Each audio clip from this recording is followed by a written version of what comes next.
गुजरात के बड़ौदा से बड़ी खबर सामने आ रही है। बड़ौदा शहर के मांडवी विस्तार में बैंक ऑफ बड़ौदा के कार्यालय में अचानक आग लगने की घटना सामने आई है। तुरंत ही आग लगने की जानकारी दमकल विभाग को दे दी गई। दमकल विभाग मौके पर पहुंचकर आग पर काबू पाने की कोशिश कर रहा है। हालांकि ये आग किस वजह से लगी है इसकी अभी तक जानकारी सामने नहीं आई है और साथ ही में इस आग में कितना नुकसान हुआ है उसकी भी अभी जानकारी सामने नहीं आई है। पर आग लगने की वजह से आसपास के माहौल में अफरा तफरी देखने को मिली थी।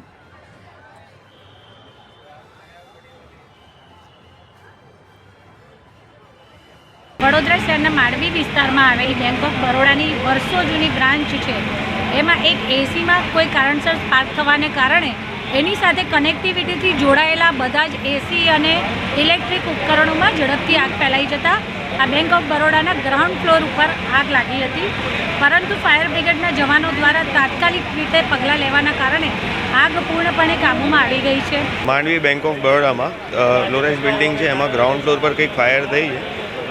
એસીમાંથી ફાયર લાગી રહી છે, એસીમાંથી એમના રેકોર્ડ રૂમમાં ફાયર પહોંચી ગયેલી છે।